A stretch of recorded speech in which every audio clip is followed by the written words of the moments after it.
एक बुजुर्ग महिला की मृत्यु हो गई। यमराज उसे लेने आए तो महिला ने यमराज से पूछा, आप मुझे स्वर्ग ले जाएंगे या नर्क?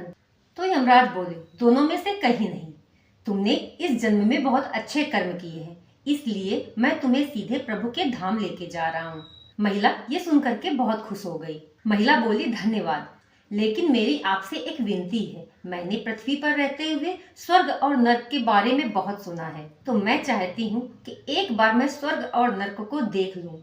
यमराज बोली, तुम्हारे कर्म अच्छे हैं, इसलिए मैं तुम्हें प्रभु के धाम ले जाने से पहले इन दोनों के दर्शन करवा देता हूँ। चलो हम स्वर्ग और नर्क के रास्ते से होते हुए प्रभु के धाम चलेंगे। वे दोनों चल पड़े। सबसे पहले नर्क आया।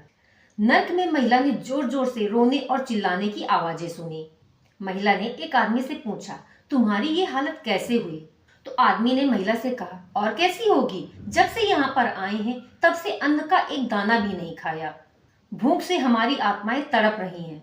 तभी महिला की नजर एक विशालकाय पतीले पर गई, जो कि लोगों के कद से करीब 300 फीट ऊपर टंगा हुआ था और उससे स्वादिष्ट खीर की खुशबू आ रही थी। महिला ने आदमी से पूछा, इतनी सारी खीर है, फिर तुम सब लोग मिलकर के इसे खा क्यों नहीं लेते?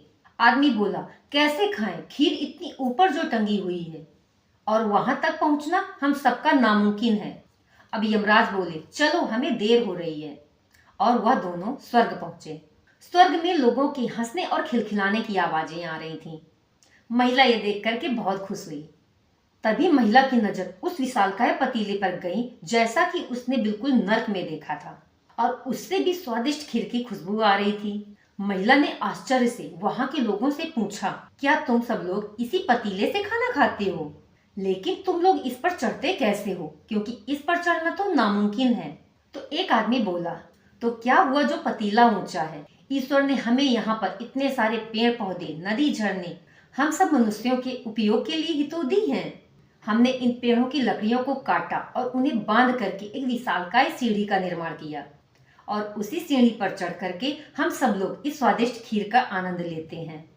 यह सुनते ही महिला ने यमराज की तरफ देखा। यमराज जी मुस्कुराए और बोले, ईश्वर ने स्वर्ग और नर्क दोनों मनुष्यों के हाथों में सौंप रखा है। चाहे तो वो इसे अपने लिए स्वर्ग बना ले, चाहे तो नर्क। ईश्वर के लिए उनके सभी बच्चे एक समान हैं। वह उनमें भेदभाव नहीं करते। नर्क में भी पेड़ पौधे सभी थे, लेकिन वहाँ के लोग खुद ही आलसी हैं। उन्हें खीर तो अपने हाथ में चाहिए। वहाँ पर कोई मेहनत नहीं करना चाहता, इसीलिए सभी भूख से बेहाल हैं। और यही तो दुनिया का नियम है, जो कर्म करेगा, मेहनत करेगा, उसी को मीठा फल खाने को मिलेगा।